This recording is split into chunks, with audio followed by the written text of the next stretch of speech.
सर्व समाज के लिए है। न्याय का राज जो राम राज के ढोंग करते हैं, अच्छा शासन लोगों को मिल पाए। ये धर्म को मानते नहीं, धर्म में इबादत नहीं करते, धर्मों का दिखावा करते। लेकिन मैं जानता हूं कि उन विषयों को सत्ता और शासन से दूर रखना चाहिए। चौधरी चरण सिंह जी की यही खूबी और ताकत थी, चौधरी अजीत सिंह जी के जब जब वो जीते हैं, जब जब हमारे विधायक जीते हैं, आप हिसाब ले लो, वो जीत का एक समीकरण था। वो जीत का क्या समीकरण था वो आप जानते हो, मुझे कुछ बोलने की जरूरत नहीं। और आज आपके यहाँ पगड़ी देख के, टोपी देखकर, आपको देखकर मुस्कुराते चेहरों पर मुझे एहसास हो रहा कि वो जीत का समीकरण आपने दोबारा एक बार बना। वो हमारा भाईचारा है, भाईचारा। बीजेपी आज एक एक जाति पे सम्मेलन कर रही है, प्रजापति सम्मेलन, कभी जाट सम्मेलन भी करेंगे। एक जाति से कुछ नहीं होने वाला, एक जाति का वर्चस्व कभी बन सकता समाज। लोकदल एक जाति की पार्टी नहीं है। आप मेरी जाति से पहचान मत करो, मेरे जज्बात को पहचानने का काम, मेरी भावना को समझने का काम। अपने नौजवानों से खास तौर पर कहना चाहता हूं। तो फिर हमारे घोषणा पत्र पे भी आप लोगों ने गौर किया होगा। मोटी मोटी बातें तो आपको पता है नौकरी की। और कोई भाई अगर पढ़ना चाहता है तो मैंने ट्विटर पे अपने एक पूरी लिंक दी है, उस पर आप अपने फोन पे उस चीज को पढ़ सकते हैं। जो 22 के हमारे 2022 के 22 संकल्प हैं और पूरा मैनिफेस्टो। के बाद लोगों को लगता होगा बहुत बड़ी बात, लेकिन आप हिसाब लगा लो, प्रदेश के अगर 5 साल में हम 3% लोगों को भी नौकरी नहीं दे पाए, 3% ही तो है, 5 साल में 3% को भी रोजगार अगर हम लोग नहीं दे पा रहे सरकारी क्षेत्र में, निजी क्षेत्र में, तो क्या फायदा। लानत है ऐसी सरकार पर। ऐसी सत्ता को 2 मिनट में मैं ठोकर मार दूंगा जिससे आपको फायदा नहीं है।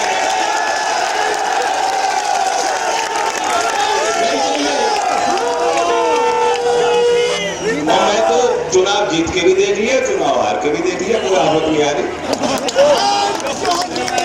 कोई आफत नहीं आ रही। हम वही हैं, आप वही हो। ये जरूर है कि कष्ट बढ़ गए, बोझ बढ़ गया आप पर। उस चीज का मुझे एहसास है और मुझे लगता है कुछ आपको भी एहसास हो गया। और जो कमी रह गई हो, जो मुजफ्फरनगर वाले साथियों को मलाल हो दिल में, कोई बात नहीं। चौधरी चरण सिंह जी भी एक बार चुनाव हार गए, लेकिन मुझे मलाल है, उन्हें दूर करना तो एक ही रास्ता है। अगर अपने बेटे पे विश्वास करते हो, मुझे एक मौका देना चाहते हो, तो एक ही रास्ता है, 2022।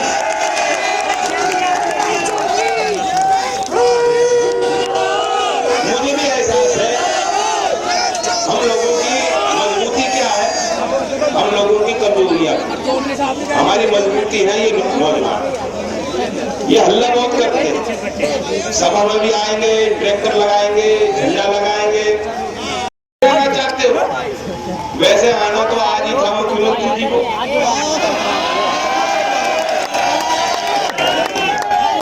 उन्होंने मुनासिब नहीं समझा। ऐसी कोई बात नहीं होगी जी, उंगली वाली बात पुरानी होगी, ऐसी कोई बात नहीं। कैराना में कही गई थी, वो किराने में आपने कर दिया था, कर दिखाया था। कल जब आएंगे योगी जी, हम तो पूछना चाहते हैं, हम तो बीजेपी के हर नेता से पूछना चाहते हैं, प्रदेश का नौजवान, मैं तो आपको कहता हूँ आप पूछो, क्यों नहीं हो रही भर्तियां, कब होंगी भर्तियां, कब मिलेंगी नौकरी।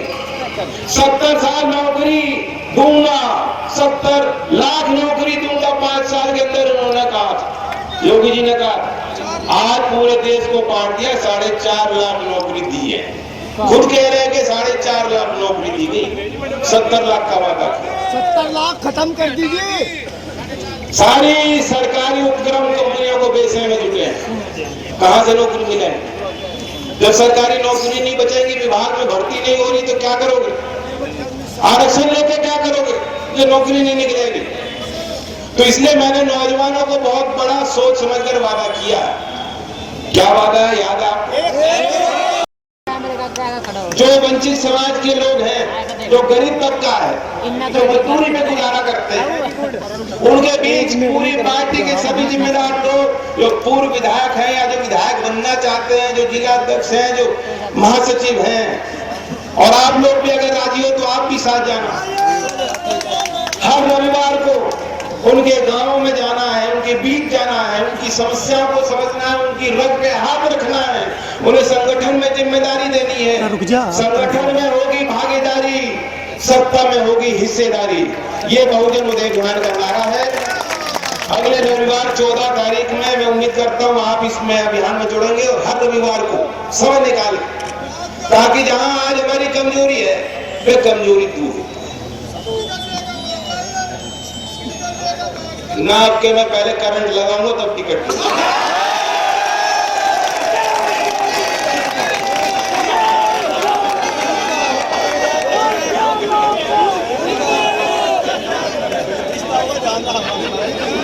गन्ने के बारे में मैं बताना चाहता हूं, जो हमने फैसला लिया, यह आखिरी पेरोई सत्र है। गन्ने का जब चल गया, यह आखिरी सत्र है जब आपको कष्ट झेलने हो। आगे आपको कष्ट झेलने की कोई जरूरत नहीं। जब आपकी सरकार आ जाएगी, 1.5 गुना लागत पे मूल पहले ही सत्र में घोषित करेंगे, और उसके बाद जो महंगाई का सूचकांक है, आपने देखा होगा सरकारी कर्मचारी होते हैं, वेतन बढ़ाओ, उनको आंदोलन करने की जरूरत नहीं होती, सरकार बढ़ा देती है। एयरनेस अलाउंस मिलता है उनको, महंगाई का भत्ता मिलता है उनको। जैसे जैसे महंगाई बढ़ती है उनकी जो पगार तनख्वाहें बढ़ती जाती है। किसान के लिए ऐसा कोई सिस्टम नहीं। हर बार लड़ना पड़ता है, लड़ाई लड़नी पड़ती है, मांग करनी पड़ती है, सरकारों के खिलाफ लड़ना पड़ता है, सड़क पे आना पड़ता है, तब भी आपकी सुनवाई नहीं हो पाती। इसलिए सिस्टम से चलना होगा, सिस्टम बनाना होगा, व्यवस्था बनानी होगी किसान के पक्ष। इसलिए हमने कहा है कि 1.5 गुना लागत पे गन्ने का भाव पहले सत्र में, और उसके बाद उस भाव को महंगाई की सूचकांक से जोड़ दिया जाएगा। उद्योग को भी मालूम होगा, मिल वाले को भी मालूम होगा, और किसान को पहले मालूम होगा कि हमें भाव क्या मिलने जा रहा है। और चुनाव के पहले हमें, आपको पता है, मोदी जी ने आके बड़ी बड़ी बात कही थी। आज चुनाव के पूर्व संध्या पे हम सब सोच रहे थे कि इतना बड़ा आंदोलन हो रहा है, गांव-गांव, गली-गली, हर बैठक पे चर्चा है कि गन्ने का भाव तय होना है, कुछ ना कुछ बढ़ेगा। लोग अनुमान लगा रहे थे, हरियाणा ने घोषित किया ज्यादा, पंजाब ने घोषित किया, उसके बाद सब लोग अनुमान लगा रहे थे कि कम से कम 400 पार तो होगा। खूब दबाव है किसानों का, योगी जी थरथरा रहे हैं, योगी जी हिल रहे हैं, उनकी बुनियाद हिल रही है, और दिल जीतना चाहते हैं तो 400 से ज्यादा देंगे। तो क्या दिया, क्या भरपाई हुई किसानों की? लागत भी पूरी नहीं होती। तो 5 साल में जो किसान के लिए इतनी महाकंजूस सरकार रही हो, किस तरह से लागत बढ़ती आई आपकी। सबसे पूरे देश में सबसे महंगी बिजली। बढ़त के लोग आए थे अभी, उन्होंने बड़ा आशीर्वाद मुझे दिया, धन्यवाद करता हूं। पिछले साल बनत गई, एक मजदूर जो 4 साल से हरियाणा में भट्टे में मजदूरी कर रहा था, जिसके घर में कोई कनेक्शन नहीं था, कोई बिजली नहीं आ रही थी, उस एक गरीब के घर भी 1,37,000 रुपए का बिजली का बिल योगी सरकार ने, योगी जी ने खुद पहुंचाया। बताओ गलत बात क्यों? 1,37,000 का बिल आया था उसके। कोई मजदूर कैसे भर देगा, कोई किसान कैसे भर देगा ऐसे बिल को? अब किसानों को डर लग रहा है क्योंकि आपके ट्यूबवेल पे भी मीटर लग रहे हैं, और किसान जो बैठे हैं आंदोलन कर रहे हैं, उनकी मांग कृषि कानून को लेकर है। लेकिन एक बड़ी बात है जिसपे चर्चा हम लोग नहीं कर रहे, मोदी जी चाहते हैं कि बिजली कानून 2003 को बदल दिया जाए। आज बिजली एक्ट के तहत उपभोक्ताओं की अलग अलग श्रेणियां हैं, इंडस्ट्रियल, कमर्शियल, और ये जो कानून बनाना चाहते हैं कि सारी श्रेणी एक हो जाएगी। किसी भी राज्य सरकार में जो रेट का निर्धारण की जो प्रक्रिया है या जो आयोग बने हैं, उनके हाथ में कुछ नहीं रहेगा। बिजली कानून अगर ये मोदी जी जैसा बनवाना चाहते हैं, अगर बन गया, अगर हम और आप चूक जाएंगे जिस तरह से आपने अभी देखा उपचुनाव में थोड़ी सी आपने इनको चोट पहुंचाई, हिमाचल प्रदेश के, राजस्थान के, हरियाणा के लोगों ने थोड़ी उनको चोट दी और तुरंत जो है उन्होंने टैक्स कम करके घटा के डीजल और पेट्रोल के भाव आपके लिए कम किए। ये उस चोट का कारण परिमाण है, वही कारण है कि उनको एहसास हो रहा है अगर हम और आप चूक गए तो ये बिजली कानून में संशोधन भी सरकार लाएगी, एक श्रेणी में सब आ जाएंगे और फिर दिल्ली में बैठ के अंबानी और अदानी जैसे लोग कितना बिजली का बिल आपके घर में पहुंचना चाहिए ये लोग तय करेंगे। हम और आपके हाथ में कुछ बस में रहने वाला नहीं। मैं सचेत कर रहा हूं, 14 दिन की बात मैं कह रहा हूं, 14 दिन की बात हर एक किसान जानता है कि ये हमारा हक है। आज नहीं मिल रहा 14 दिन में, 1 साल 1.5 साल पीछे मिल रहा है, तब भी कोई शिकायत किसान नहीं कर रहे कि मिल जा। लेकिन हम और आप जानते हैं, सब लोग जानते हैं कि आज कानून में 14 दिन का प्रावधान है। वो 14 दिन का प्रावधान जब तक कानून में लिखा जाएगा, देश के न्यायालय में, लोकतंत्र में, देश के सदन में, सड़क पे हम और आप बैठ के अपना विरोध भी जता सकते हैं और पूछ भी सकते हैं और हिसाब भी ले सकते हैं कि 14 दिन हो गई है। लेकिन अगर हम और आप चूक जाएंगे और बाबर और औरंगजेब को गोली देकर कैराना पलायन की बकवास करके ये लोग वापिस अगर सत्ता में आ गए तो ये 14 दिन का प्रावधान भी कानून से मिटने वाला है, ताकि हम और आप कोई भी किसान अपना हक ही ना मांग सके। जो किसान की लागत पे जो फैसला लेने वाला केंद्रीय आयोग है, उसने सिफारिश पे हामी कर दी और केंद्र सरकार पे वो प्रस्ताव भेज चुके हैं कि 14 दिन को हटा दो और किसान को गन्ने की जो मिल है, चीनी जो मिल है, उनके पूंजीपतियों की कमर टूट जाती है, वो ब्याज नहीं चुका पाते, बैंकों से लोन लेकर जो है किसान का भुगतान कर पाती है मिल।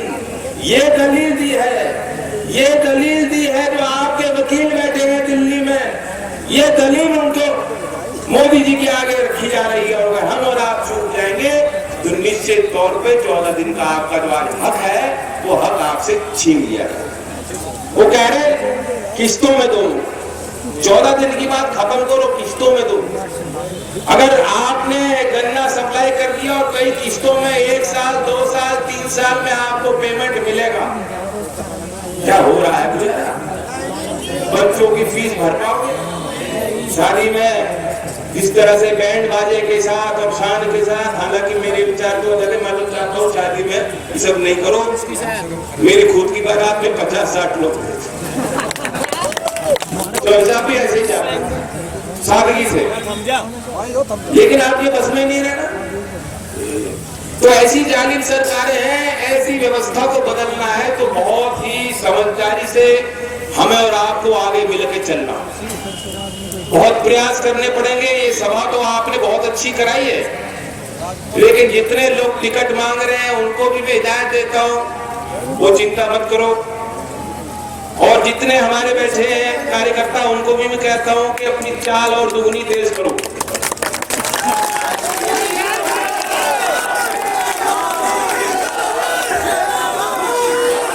ये हम और आपको रोकने की भरपूर कोशिश करें। लखीमपुर की घटना हुई थी, उस दिन भी रोकने की कोशिश की थी।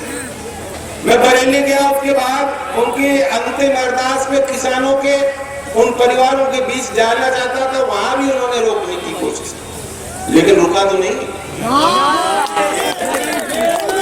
मेरा काम रुकने का नहीं, मैं खुले दिल से आपके वादा करता हूँ, अगर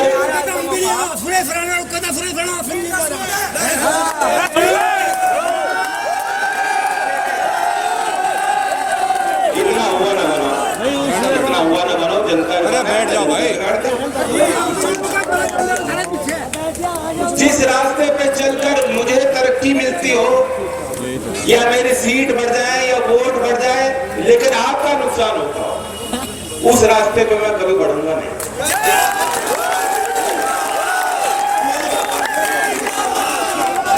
अगर आपकी हानि हो रही है, आपके साथ अन्याय हो रहा है, मुझे आपके बीच पहुंचना है और ये लोग रोकेंगे, मैं रुकूंगा नहीं। का काम है। जब आपने मुझे पगड़ी पहनाई है चौधरी अजीत सिंह जी के जाने के बाद, इस तरह कभी चौधरी चरण सिंह जी के जाने के बाद हमारे बुजुर्गों ने चौधरी साहब पे विश्वास किया। जब आपने मुझे वो पगड़ी पहनाई है तो मुझे पूरी तरह एहसास है कि वो पगड़ी के मायने क्या है। बहुत बड़ी इज्जत, बहुत बड़ा विश्वास, और मैं पूरे समर्पण के साथ नतमस्तक हो गए जनता के आगे झुकता रहूंगा। लेकिन जहां आपकी लड़ाई होगी कभी आगे किसी गैर के आगे झुकने वाले काम नहीं करूंगा।